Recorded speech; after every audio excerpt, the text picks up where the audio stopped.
बिस्मिल्लाहिर्रहमानिर्रहीम। अस्सलाम वालेकुम नाज़रीन। पाकिस्तान के अंदर स्पेशल इन्वेस्टमेंट काउंसिल के थ्रू पाकिस्तान में $50 बिलियन की सरमायाकारी का प्लान हुकूमत और फ़ौज का बिल्कुल सामने आ चुका है। आज की इस वीडियो में मैं आपको डिटेल से बताने जा रहा हूँ कि हुकूमत और फ़ौज मिलकर क्या करने जा रही है और $100 अरब का मुआशी प्लान क्या है। नाज़रीन, डॉलर की ज़ख़ीरा अंदोज़ी की रोकथाम और सट्टेबाजी रोकने के लिए बराह रास्त एजेंसीज कमान संभाल चुकी हैं, जिसके असरात भी पाकिस्तान में आपको नजर आए।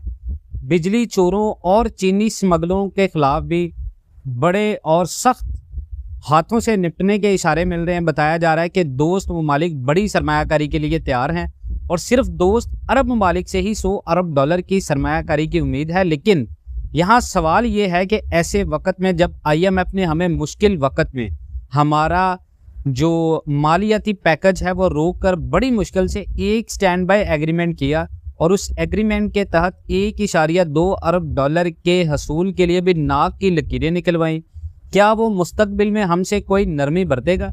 यहाँ सवाल ये है कि माजी में वो दोस्त ममालिक जिनके बारे में आज बताया जा रहा है कि बड़े सरमायाकारी करने वाले हैं, उन्होंने भी सिर्फ $1 से $2 अरब देने के लिए IMF की मंजूरी की शर्त लगा दी। क्या वो अब IMF की मंशा और मंजूरी के बगैर इतना बड़ा कदम उठा लेंगे? चीन जैसा मुल्क जिनकी दोस्ती को हिमालय से बुलंद और स्वेटर दिन दहनी और डेपर दिन से बताया जाता है, उसने भी IMF की शराइत मानने का कहा। क्या वो भी हमें बगैर रिफॉर्म्स किए मदद फराहम करेगा? क्या ये तमाम ममालिक किसी गारंटी के बगैर इतनी बड़ी सरमायाकारी पर राजी होंगे? हमने ऐसा कौन से टारगेट और ऐसी कौन सी रिफॉर्म्स कर ली कि वो हमारा खित्ता महफूज सरमायाकारी का मौजू बन गया? यहाँ सवाल ये भी है कि आर्मी चीफ ने जिन इन्वेस्टर से मुलाकातें की, मुल्क की अक्सरियत उन्हें यानी उन ताजरों के बारे में कुछ अच्छे ख्याल नहीं रखती। यहाँ ताजर साबका आर्मी चीफ्स के साथ भी घंटों तवील नशिस्तें करते थे, बड़े बड़े प्लान्स और इंपोर्ट्स का यकीन दिलाते, मुंह मांगी सब्सिडीज लेते, लेकिन नताइज सिफर के सिफर रहे। क्या उन इन्वेस्टर से भी पूछा गया कि ली जाने वाली सब्सिडीज और वादों का क्या बना? हकाइक को देखा जाए तो मालूम होता है कि चीनी की ज़ख़ीरा अंदोज़ी हो या डॉलर की कमी, बिजली की चोरी हो या इसके महंगे मंसूबों से फ़ायदा उठाना, इन सब मामलात में यही ताजर हिस्सा बकदर हिस्सा वसूल करते रहे हैं। इस बार ऐसा क्या है कि इनके साथ मुशावरत और उनकी रहनुमाई की ज़रूरत महसूस हुई? ये एक बार फिर गुमराह कुना एदादो शुमार पेश करेगी, झूठे वादों की बरमार करेंगे, फिर से भारी सब्सिडीज़ लेंगे और मुल्क को एक नए बहरान के स्पुर्द करके चले जाएंगे। इसके साथ special investment facilitation council Pakistan के मुआशी मसाइल के हल के लिए सरमायाकारी के फ़रोग और आलमी मईशत के साथ जुड़ने के लिए कायम की गई थी। तय किया गया है कि 5 अहम शोबों में बाशमूल IT, ज़राअत, कानकुनी, दिफा और तवानाई बराह रास्त गैर मुल्की सरमायाकारी के ज़रिए अच्छे नताइज पैदा किए जाएंगे। 3 साल के दौरान $100 अरब की सरमायाकारी के ज़रिए कौमी मईशत को इनकलाबी वुसअतों से हमकिनार किया जाएगा और बराह रास्त गैर मुल्की सरमायाकारी किसी भी मुल्क की इंफ्रास्ट्रक्चर और तमीर व तरक्की में अहम किरदार अदा करती है।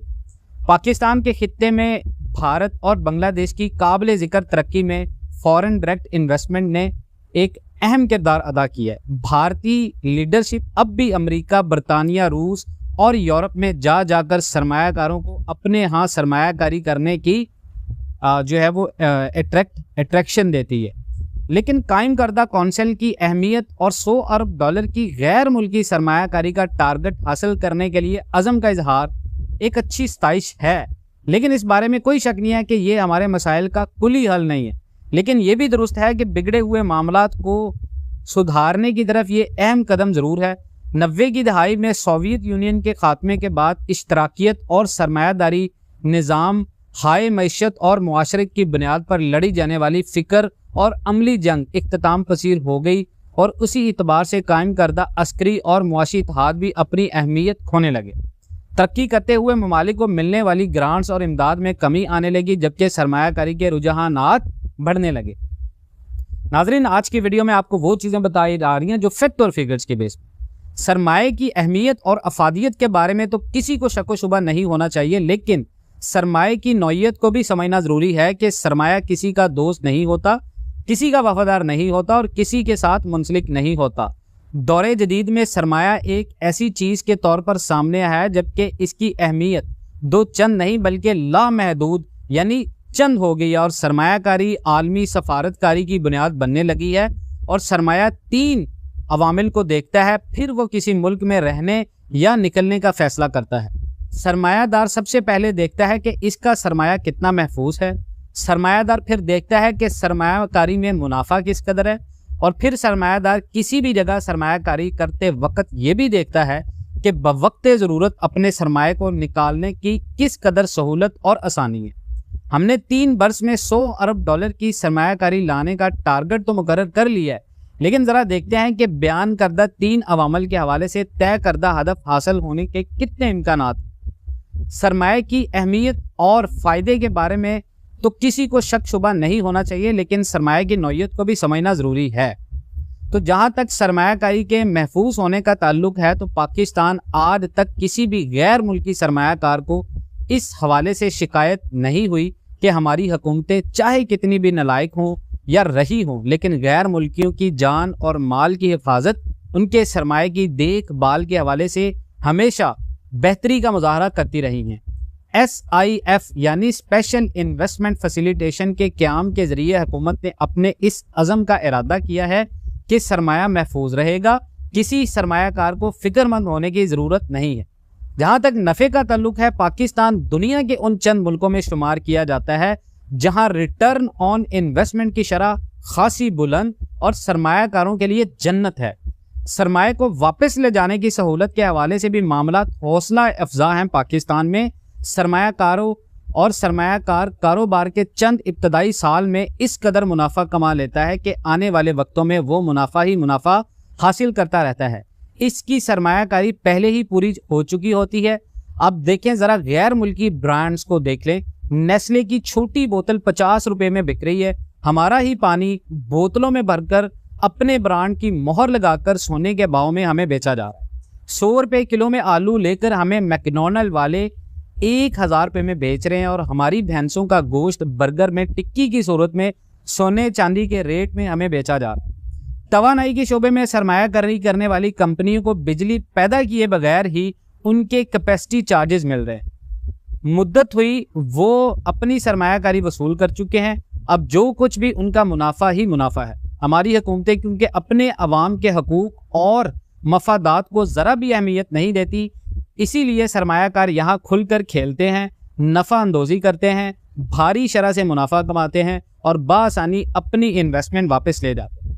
हुकूमत पाकिस्तान ने सऊदी अरब को एक और नई सहूलत भी दी है, बल्कि अपने लिए भी एक बेहतरी का मौका पैदा कर लिया है। वो ये है कि सऊदी अरब अपनी सरमायाकारी की रकम डॉलरों की शक्ल में यहाँ स्टेट बैंक में जमा करवाएगा, यानी फॉरेन करेंसी अकाउंट खोलेगा।